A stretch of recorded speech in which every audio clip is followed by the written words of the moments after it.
The air in the Jedi Temple was always thick with the scent of ancient texts and ozone, a comforting presence to most, but to Master Dooku, it often carried the faint, bitter tang of stagnation. He stood on the high balcony overlooking the Coruscant cityscape, the ceaseless hum of grav traffic a dull roar beneath him. He was still a Jedi, a master of formidable power and intellect. Yet the disquiet that had gnawed at him for decades remained. The Republic, bloated and corrupt, was a festering wound, and the Jedi Order, for all its noble intentions, seemed blind to its own slow decay, clinging to dogma while the galaxy spiraled. But in this timeline, Dooku had not left. The whispers of Darth Sidious had come, insidious and tempting, promising the power to purge the galaxy of its rot. Yet, something had held him back. Perhaps it was the memory of his former Padawan, Qui-Gon Jinn, whose independent spirit and unwavering compassion had always been a mirror to Dooku's own, albeit one less clouded by cynicism. Or perhaps it was the quiet, persistent wisdom of Master Yoda, who, sensing the turmoil within his former apprentice, had spent countless hours in patient, silent meditation beside him, anchoring Dooku to the light. The crisis on Naboo still unfolded, but with a crucial difference. Qui-Gon Jinn, accompanied by his Padawan Obi-Wan Kenobi, faced Darth Maul. The duel was fierce, but Dooku, having sensed a profound disturbance in the Force emanating from his former student, had arrived just as Maul delivered his fatal blow to Qui-Gon in the original timeline. His intervention was swift and devastating. Maul, caught off guard by the sudden appearance of another Jedi Master of Dooku's caliber, found himself overwhelmed. The Sith Lord was captured, his lightsaber confiscated, and his existence confirmed the Jedi's worst fears. The Sith had returned. Qui-Gon, though gravely wounded, lived. This single event rippled through the Force, altering destinies. With Qui-Gon alive, Anakin Skywalker's path was fundamentally different. Qui-Gon, still burdened by his near-death experience, became even more attuned to the boy's unique connection to the Force and his inherent struggles. Dooku, intrigued by the Chosen One prophecy and the raw power within Anakin, took a keen, though often distant, interest in his training. He saw the boy's fears, his attachments, and his immense potential for both light and shadow. Unlike the Council, Dooku advocated for a more holistic approach, encouraging Anakin to understand and master his emotions rather than suppress them. He often engaged Anakin in philosophical debates, challenging his perspectives and subtly guiding him towards self-awareness. Palpatine, meanwhile, found his grand scheme unraveling. His carefully cultivated apprentice Dooku remained a Jedi. Maul, his initial pawn, was imprisoned. The separatist movement, which Palpatine had intended Dooku to lead, floundered without a charismatic and powerful figurehead.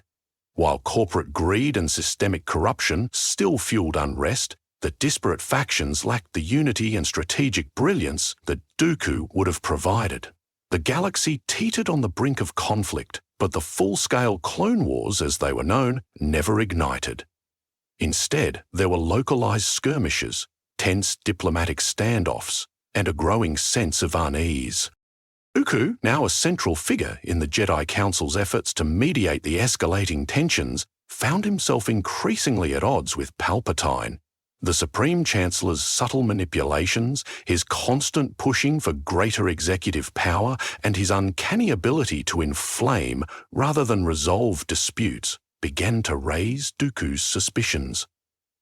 His keen political mind, honed by years as a diplomat and his deep understanding of galactic history, allowed him to see the patterns others missed. He began to share his concerns with Yoda and Mace Windu, presenting evidence of Palpatine's deliberate obstruction of peace efforts and his suspicious connections to various corporate entities.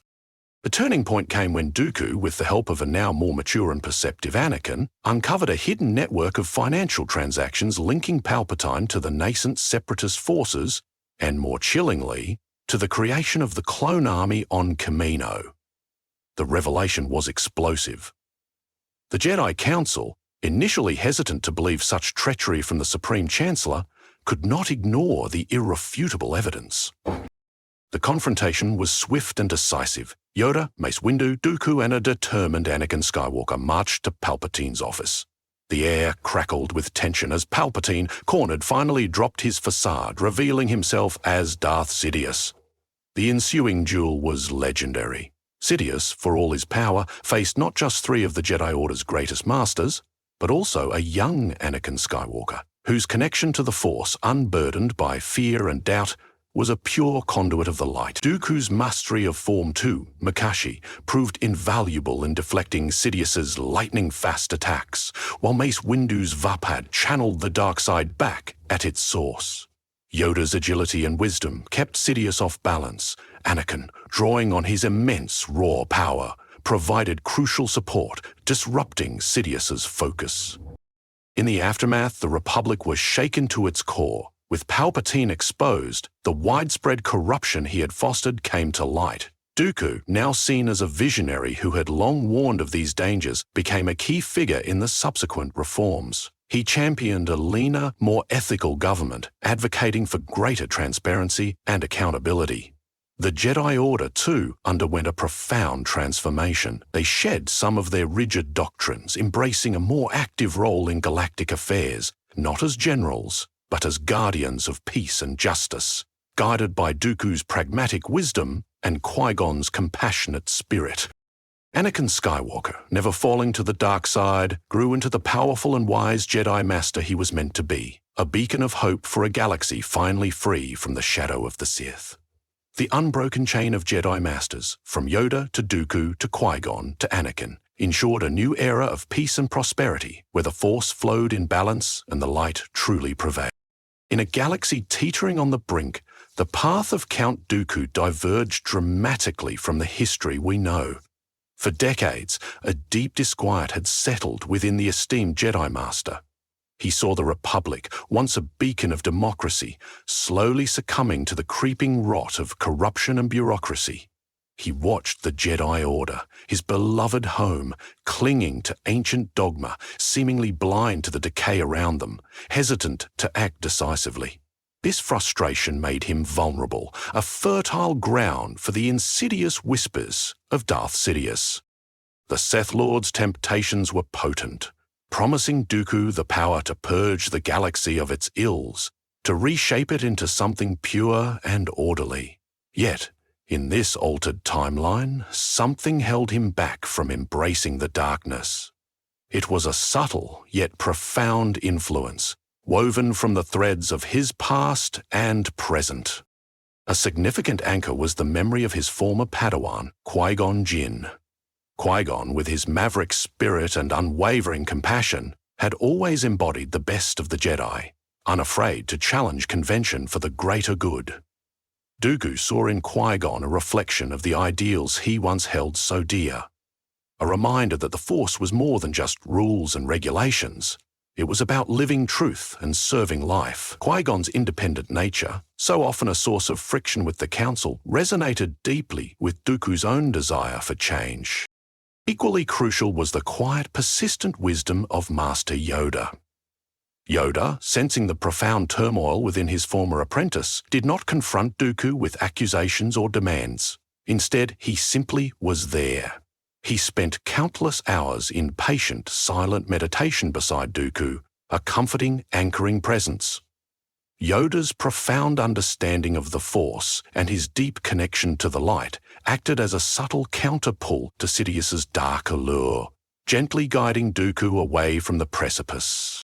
This combined influence, the vibrant memory of Qui-Gon's spirit and the steady presence of Yoda's wisdom, allowed Dooku to resist.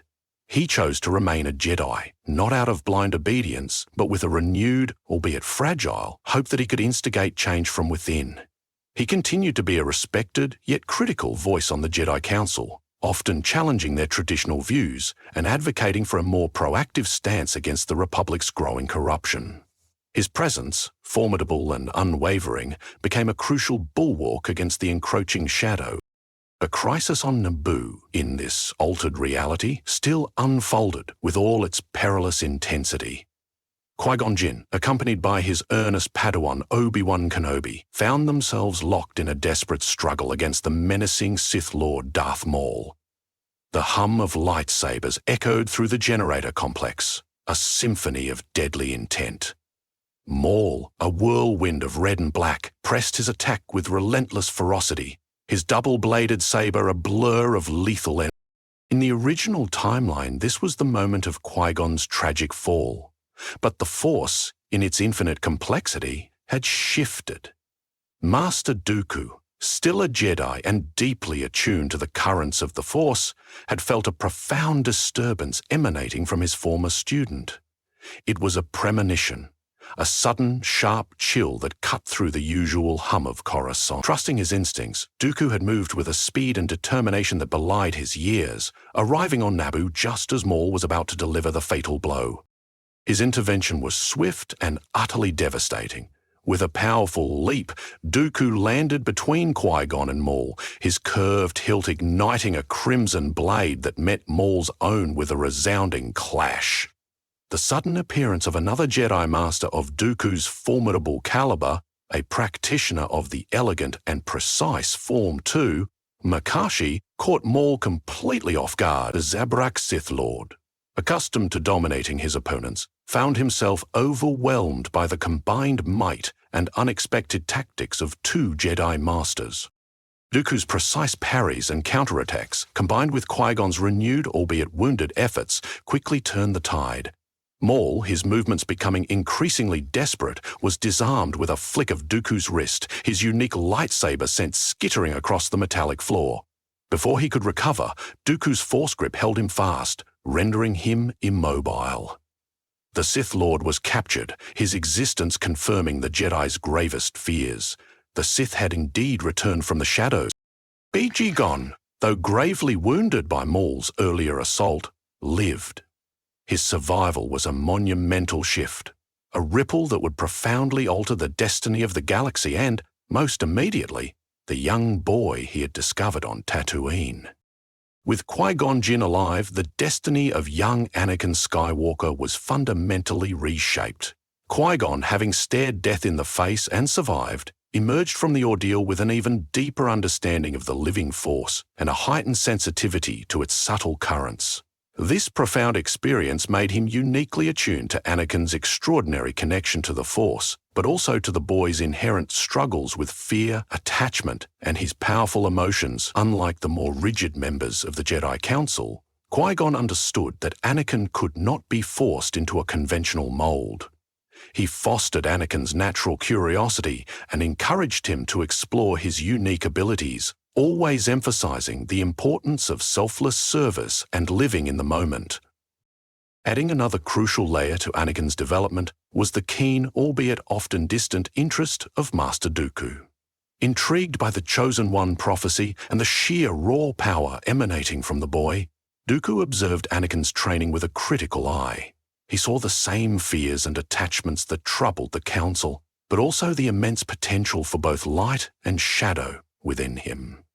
Unlike his peers, Dooku advocated for a more holistic approach to Anakin's education. He believed that suppressing emotions was a dangerous path, one that could lead to an inevitable explosion. Instead, Dooku subtly encouraged Anakin to understand and master his emotions, to channel them constructively rather than deny their existence. He often engaged Anakin in philosophical debates, challenging the boy's perspectives on the Force, on good and evil, and on the role of the Jedi. These discussions, sometimes uncomfortable for Anakin, subtly guided him towards greater self-awareness and a deeper understanding of himself. Dooku's pragmatic wisdom, combined with Qui-Gon's compassionate and unconventional mentorship, provided Anakin with a far more balanced and nuanced training than he would have received otherwise. This dual guidance allowed Anakin to confront his inner demons, not by burying them, but by understanding and integrating them. The seeds of fear and doubt that might have blossomed into darkness were instead nurtured into resilience and wisdom. He learned to trust his instincts while also respecting the wisdom of the Order, becoming a powerful and wise Jedi. a true beacon of the light, never falling to the seductive whispers of the dark side. Palpatine, shrouded in the deceptive guise of Supreme Chancellor, watched his meticulously crafted grand scheme begin to unravel. His machinations, designed to plunge the galaxy into chaos and elevate him to ultimate power, relied heavily on key pieces falling into place. The most crucial of these was Count Dooku, Palpatine's original design. Dooku, disillusioned with the Jedi and the Republic, was to become his apprentice, Darth Tyrannus, and the charismatic, powerful leader of the Separatist movement.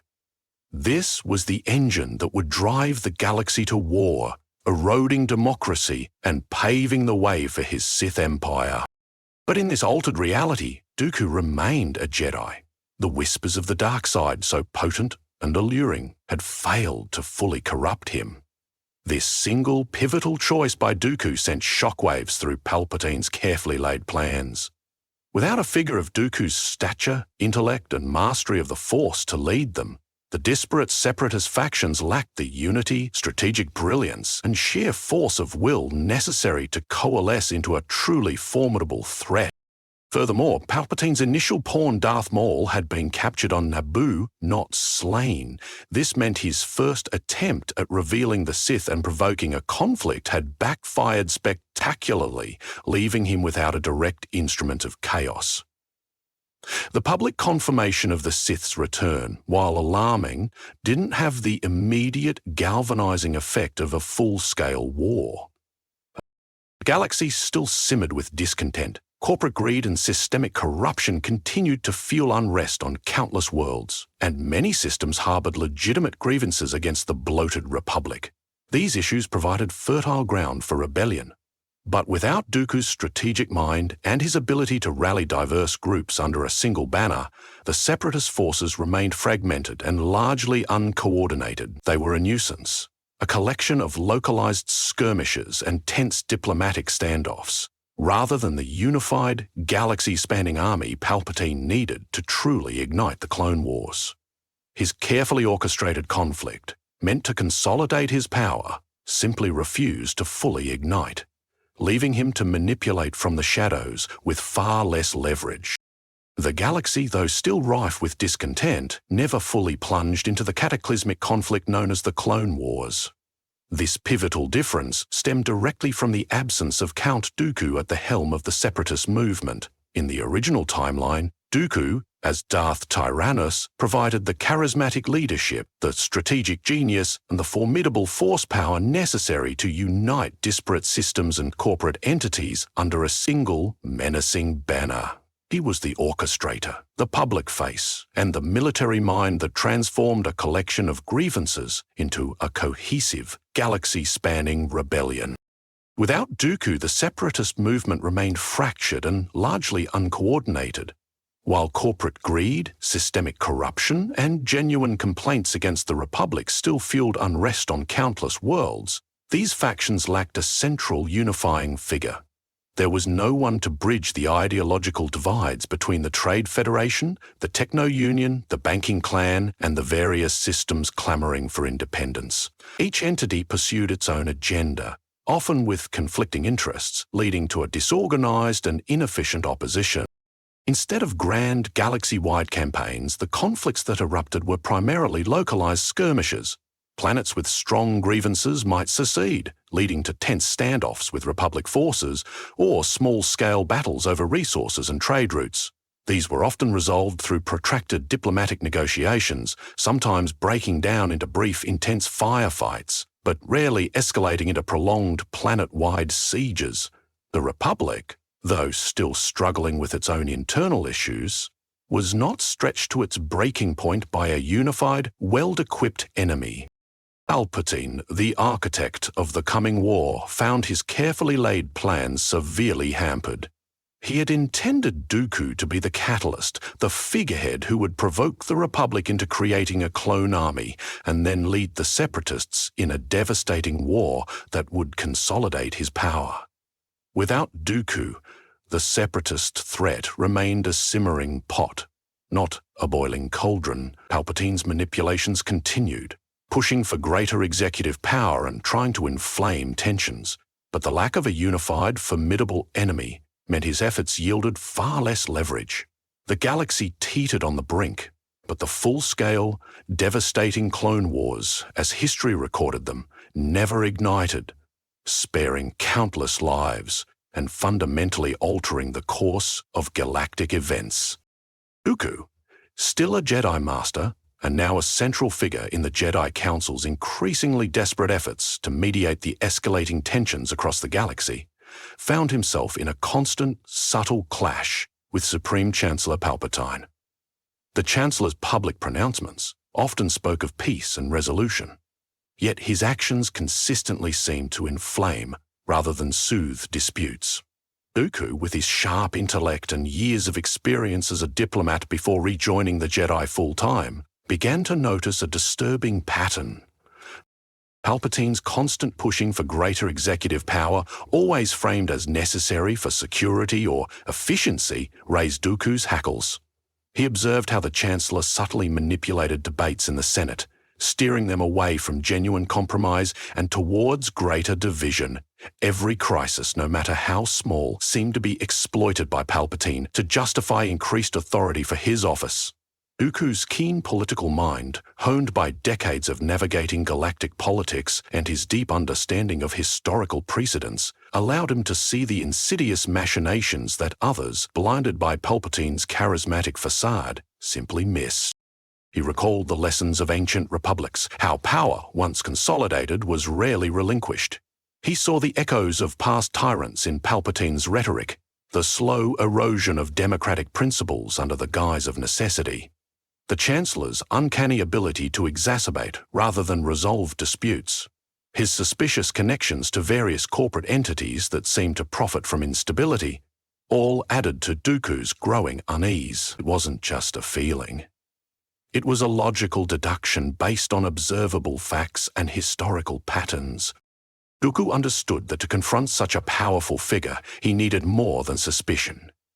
He began to discreetly gather information, observing Palpatine's every move, listening to the subtle shifts in his voice, and analyzing the political fallout of his decisions.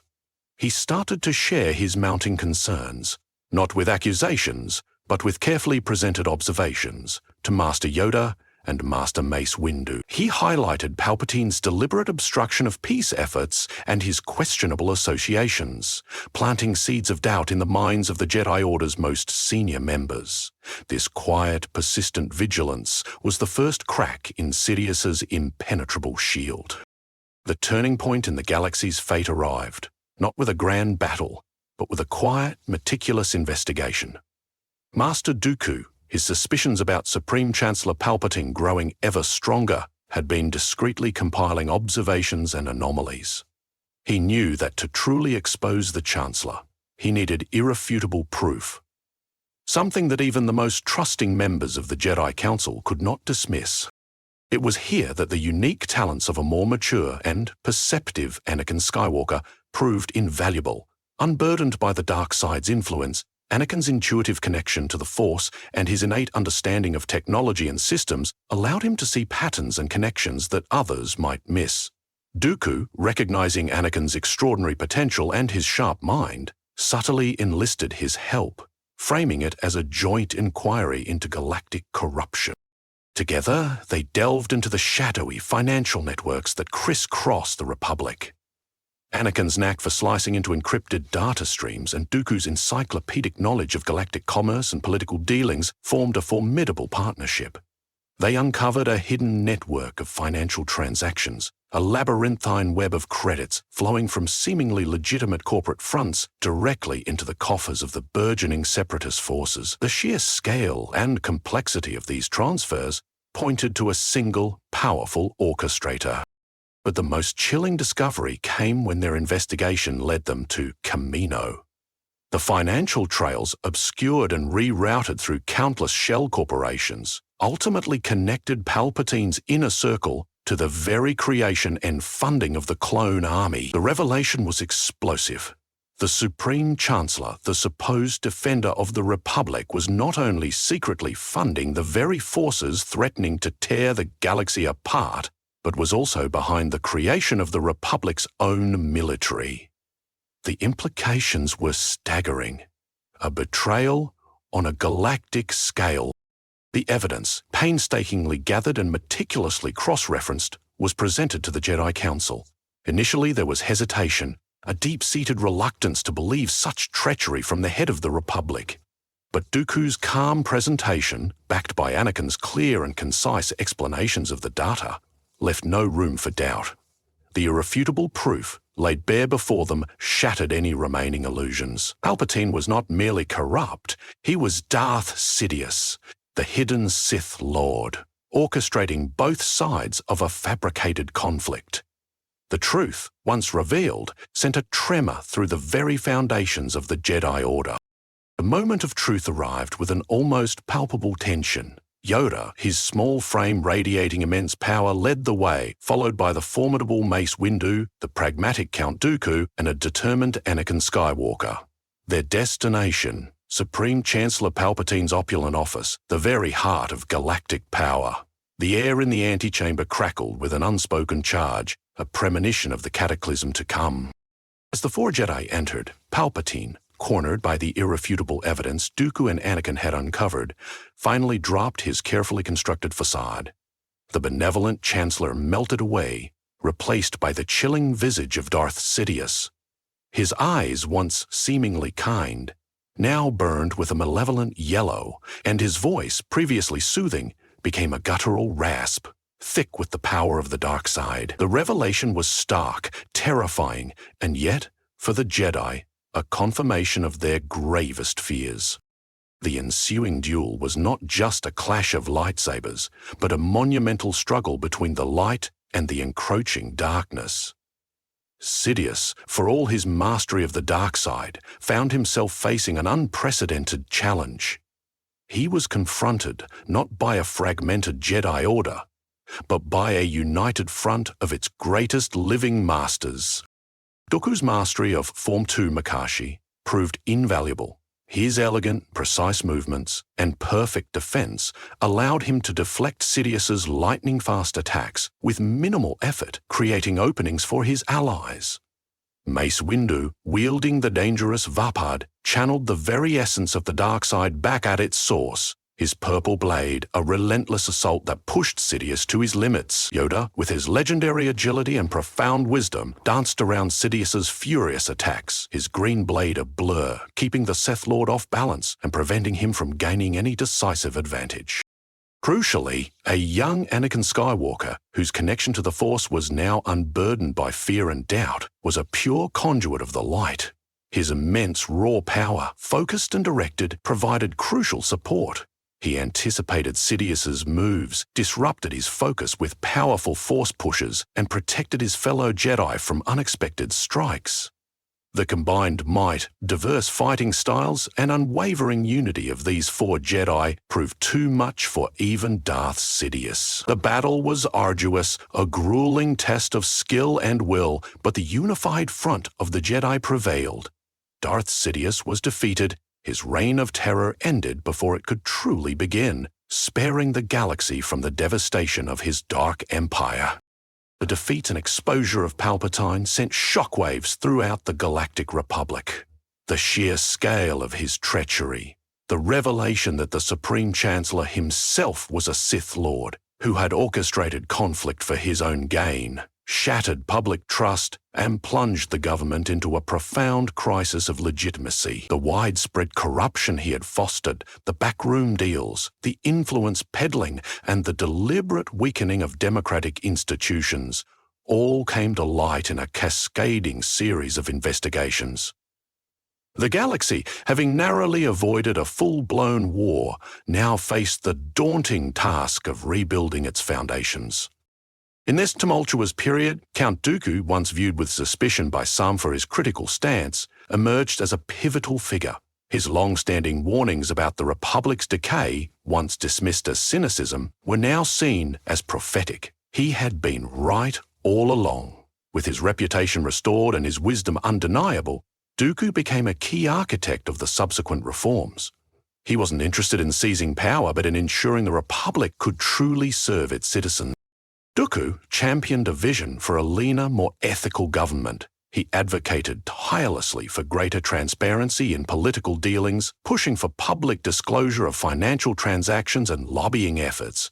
He insisted on stricter accountability for public officials, proposing new oversight committees and independent auditors to prevent future abuses of power. His deep understanding of galactic law and political systems allowed him to draft and push through legislation that systematically dismantled the corrupt networks Palpatine had established. He also put government in check. The reforms weren't just about punishing the guilty, they were about fundamentally changing the way the Republic operated. There was a renewed emphasis on local governance, empowering systems to manage their own affairs more effectively, reducing the need for central oversight that had become so easily corrupted. The Jedi Order, too, underwent a profound transformation. Guided by Dooku's pragmatic wisdom and Qui-Gon's compassionate spirit, they shed some of their rigid doctrine. They embraced a more active role in galactic affairs, not as generals leading armies, but as guardians of peace and justice, mediators in disputes, and moral compasses for a galaxy striving for genuine democracy.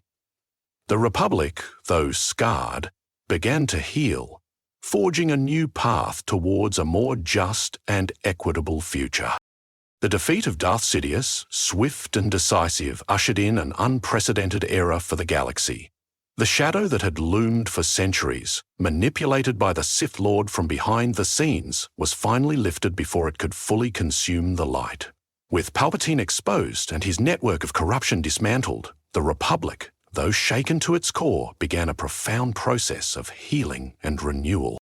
This new era was characterized by a prolonged period of peace and stability, a stark contrast to the endless conflicts and simmering tensions that had defined the previous decades. The reforms championed by Count Dooku, emphasizing transparency, accountability, and ethical governance, took root and flourished. The systems that had once threatened to secede, seeing a genuine commitment to justice and fairness from Coruscant, found their grievances addressed through dialogue and equitable solutions rather than conflict. The Jedi Order, too, underwent a magnificent revitalization. Having faced their greatest threat and emerged victorious, they shed the last vestiges of their rigid adherence to ancient, sometimes stifling doctrines. They became more adaptable, more engaged with the living force, and more attuned to the needs of the galaxy's diverse populations. No longer just peacekeepers, they became true guardians, guiding the Republic towards a more harmonious future. Their role shifted from being generals to being wise counselors, mediators and beacons of hope, their presence reassuring the citizens of the galaxy. At the heart of this renewed order stood Anakin Skywalker.